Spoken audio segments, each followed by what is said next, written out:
Everybody loves to talk about privilege, like someone who was born with a good life and good parents and a good house and a good neighborhood, and they make a bunch of money and they don't have any real problems. And according to the most victim minded people, they're white and they're men and they're straight and all of that other shit. And they have privileged upbringings because they've never experienced anything difficult, or they have privileged upbringings because they got whatever it was that they wanted. Their first car was a new car, and they had cell phones, and they're privileged because their parents paid for them to go to college or gave them a position at their family or a family friend's company, some shit along those lines. That is everyone's favorite thing, at least every victim's favorite thing. And first and foremost, that is a very, very entitled stance to take, because a very large part of it is that you, in some capacity, deserve more and were shortchanged that, or you should have had these things, but you weren't given them. And then, secondly, it is also a very haterish stance to take, because people always say this to try and limit the accomplishments of others and diminish what it is that people are doing. Oh, of course this person had money. Look at their parents. Or this person probably was given all that they have, where they inherited it, or they inherited their company, or they have family friends, or some shit to discredit what it is that someone else has done by calling it privilege, to make up for the fact or make themselves feel better about the fact that they aren't where it is that they would want to be. They don't want to build themselves up, so they tear others down. But both of those two things are separate from the overall point that I am making here. The point that I am making about privilege is most people define it incredibly stupid. What is privilege is not having a good life. What is privilege is not being handed and or given a bunch of things. None of these things are people being privileged.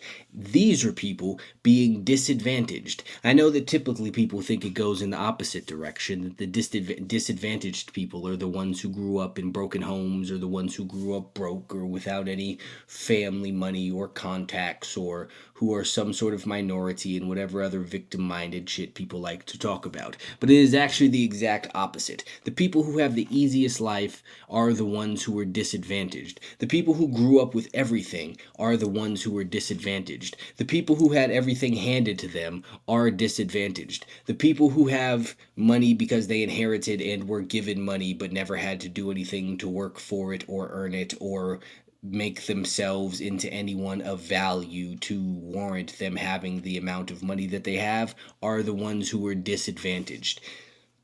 Because these people are the ones who were shortchanged the ability to make themselves into someone worthwhile. Despite what poor people think, having money doesn't mean anything. Earning money means something, or having earned a bunch of money means something, not just being rich. Lottery winners are rich, but nobody gives a fuck about lottery winners, because it's not just about the fact that they have money, it's how it is that they went about acquiring this money. The money is a side effect of becoming the person that you are supposed to become. That's what's interesting. That's what's praiseworthy. That's what's valuable. That's what the real accomplishment is. And people who were born given money are shortchanged the ability to make themselves into that. They are shortchanged all of the personal development steps to go through to reach their full potential, and they are shortchanged the juxtaposition that they would have had from being poor to then becoming rich. They don't appreciate their money as much because they don't know what it's like to go without money. And things only exist in any realm on a scale or as a comparison and a contrast. You can only be happy because you are sad. If you were happy all the time, you would never be happy. It can't be a constant. It's a high where a sad is the low. But you need both. You need the peaks in order or excuse me, you need the valleys in order to appreciate the peaks. If everything was a peak, it would just be flat terrain. So they were deprived of this juxtaposition. They were deprived of having to go through any sort of adversity. They were deprived of having to have things to overcome. Because people who've never overcome anything are A, boring as fuck, and B, absolutely not resilient. These are the people that you see crying on TV and social media about a bunch of nonsensical shit that happens. A year or two, a few years ago, I don't know, it was the Prince of England, I believe, was on TV breaking down because he argued with his wife, just like a little bitch. That is someone who has had a privileged life where he was given everything and he has not experienced any adversity. So he became such a pussy that he can't deal with the fact that him and his wife sometimes get into disagreements, and that causes him to break down in tears, again, like a pussy on television. That is what you wind up like when you have a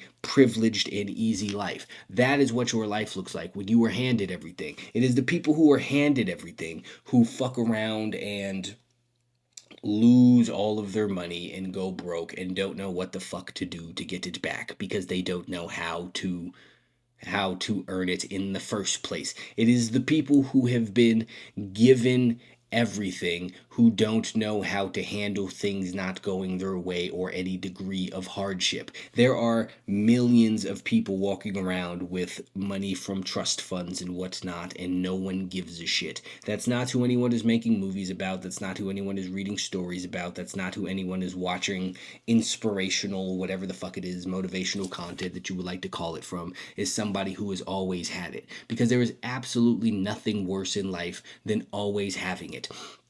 I know that on paper it seems like it would be amazing to be born into a lovely, wealthy, loving, together fucking family who's going to give you everything and send you to all the best schools and give you all of the things you need and buy you a brand new car on your 15th, 16th birthday and pay for your college that you don't even really need to go to because they're just standardly going to give you a position at their family company where you make a lot of money and they give you a big fucking house and your whole entire life is set up for you and all you really have to worry about is doing the shit that's fun. And that might sound lovely to stupid people who want to be losers and who don't want to actually try. Those are the building blocks to a terrible life and drug addiction. That's why all the super fucking wealthy country club people do a bunch of fucking drugs, because they've never actually been through anything in their life and they're looking desperately to feel something. So they turn to illicit substances and shoot narcotics up their nose because they don't know any other way to get any sort of feeling other than their numb levelness because everything has always been good. They don't understand that the best feeling that you can get comes from accomplishing something that you worked hard for. They don't understand that earning your first $100 or $1,000, whatever, on your own when you were used to being absolutely poor is an amazing feeling. When shit has not been going your way and then you finally figure out a way to get it right, it is a great feeling. Better than any of this other shit that anyone could possibly think of. For the if someone was able to eat literally, truly, whatever it is that they wanted and be in the shape that they wanted without having to work out, that would be terrible. It's what most people would opt for if they had the opportunity. Just give me the stuff, but let me still do whatever the fuck it is that I want and nothing that I don't. Because those people, again, are stupid and entitled. And they just want to be handed things, not understanding that the things that they are being handed is not what it is actually about. What is great about being in shape is that it's something that you have to earn and work hard for, and you develop a bunch of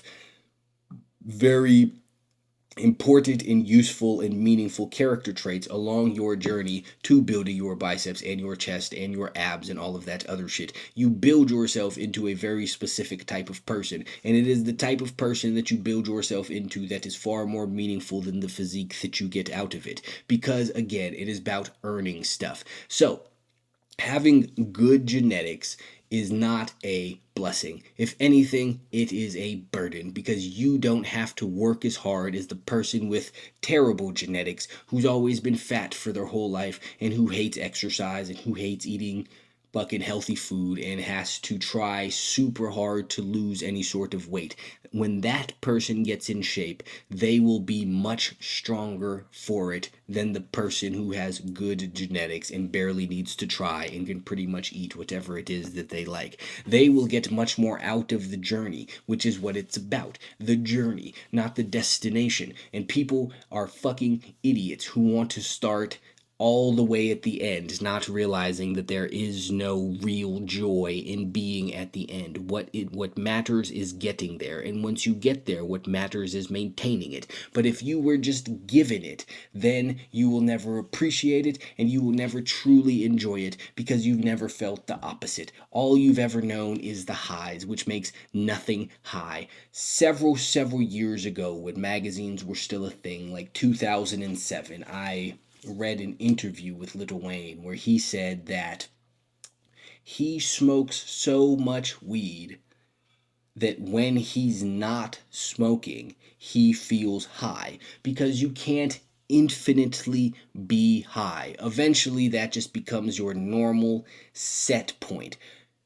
It just becomes your standard operating procedure. Like if you were always out of breath, eventually you would never be out of breath. It's just like when people move to fucking the desert and it's really hot for a while, then they live there for a bit. It's like, okay, this is just the temperature now. And then you go somewhere real cold, but because you're used to being in the heat, the cold's crazy, but then you get used to the cold. You get used to being wherever the fuck it is that you are. And that stimulus is no longer novel, which, as a brief pause, is one of the many reasons that I say depression is not real and is a stupid thing and is a concept that they have created in order to sell you medication. Because if you look at one of the symptoms of depression, it is, do you no longer find joy in the things that you once found enjoyable? That's fucking stupid, because that's how everything works. If you do the same thing for long enough, no matter what it is, eventually you will lose interest in it. If your favorite movie is Jaws, I don't give a fuck how much you like Jaws. If you sit down for 10 hours a day for every single day for a month, by the end of it and watch Jaws, by the end of it you are going to be tired of fucking Jaws, because having the same exact exposure to the same thing lessens the enjoyment in it. It's like if you have something that's your favorite food and then you eat it every single day, eventually you're going to become sick of it, because part of what makes things enjoyable is the rareness and the juxtaposition between what it is that you have currently and what it is that you're not having. It's like if you go and you eat clean and properly and track your macros and all of that shit for every single day, then have one cheat meal a week or every other week, you will appreciate that cheat meal so much more than if that's what it is that comprises your entire diet. That is a point about my depression being nonsense thing, and also tying back into the original point that I am making, which is the privileged people are not the people who were born with a good life, who everything is easy for, who everything works out for. Because when everything works out for you, you get used to not having to exert effort. You get used to not having to try. And then when you get to a point where you do have to try, you think that's just as far as you can go. I have had a lot of sales jobs. When I first started doing it, it was very easy for me. I was naturally good at speaking, or not naturally, but I was good at speaking at that point in time. So people liked buying shit from me. I was enjoyable to talk to, whatever the case may be, however it is that you would like to look at it. So I was like, man, I'm amazing at sales. And then when I came to a point where I wasn't continuously doing better, I thought that because it has always come easy to me, that the point that it became hard was as far as I can go, because I was used to not being met with resistance. Then when I did meet resistance, I thought that this is just the stopping point for me, and that shortchanged me from being able to go farther. And that is exactly what people wind up as, or feeling, or dealing with, when they're used to things always going their way, is once they stop getting their way, they don't know how to handle it, and they don't understand that they need to pivot. They don't understand that they need to take a different approach, try something new, or level up some sort of skill in some area of life. They just think that, oh, well, this is it for me, this is as far as I can go, because they are so used to everything working out for them. That is not an advantage, that is a disadvantage. It is not an advantage that things always go your way or things always work out for you. It's not to your advantage that you had great genetics. It is not to your advantage that you had two parents who were amazing and loving growing up. Yes, that's ideal. Obviously, I understand. I'm not suggesting that people should have bad childhoods. However, people do seem to miss the point that life is not about childhood. Childhood is about preparation for adulthood. And while, yes, you could have two parents who teach you how to become an adult, you will still not have the same level of grit and tenacity that you will if you had to if you had to figure out your way on your own without that sort of guidance. So people love to bitch about this shit. Well, my childhood wasn't great and I didn't have great parents and my parents were divorced and all kinds of stupid bitch shit. No, these are not problems. These are blessings. If you had two parents who loved each other and got along and gave you all the time and shit that you needed, you would not have had the opportunity that you have to get stronger and learn how to take care of yourself that you do when you have some sort of broken and fucked up home. Again, I'm not saying that people should go and not take care of their kids. I'm talking about people who were born into a situation who want to be negative little whiny bitches about it because they're entitled and they feel that they deserve better. You don't deserve better. You just need to make the most of what it is that you have. And you need to stop looking at other people's situations and saying they are lucky, they are privileged, they are in a better position. No, the fuck they are not. Because at the end of the day, if you both go the exact same distance, it will be more impressive that you did it because you did not have the good start that they had. You don't want a head start. If anything, you want to be farther back. You don't want a leg up. If anything, you want a leg down. I couldn't think of an opposite of the leg up in time, so I just said that. But the point is, it is much more impressive to climb all the way to the top of the mountain when you started below ground level in some sort of hole than it is when you started off in the middle of the mountain. I understand that that makes it easier to get to the top, but that's why it's the less desirable thing as a whole. What matters is your ability to do hard shit. What you will look back on at the end of life is the hard shit that you have overcome. And the excuse me, the more hardship, the more adversity, the more struggle that you have dealt with, the better of a person that you will be. So anyone who is given whatever little building blocks whenever their life is first started, and those building blocks are the opposite of hardship, they are being robbed of the ability to become as strong as someone can possibly be.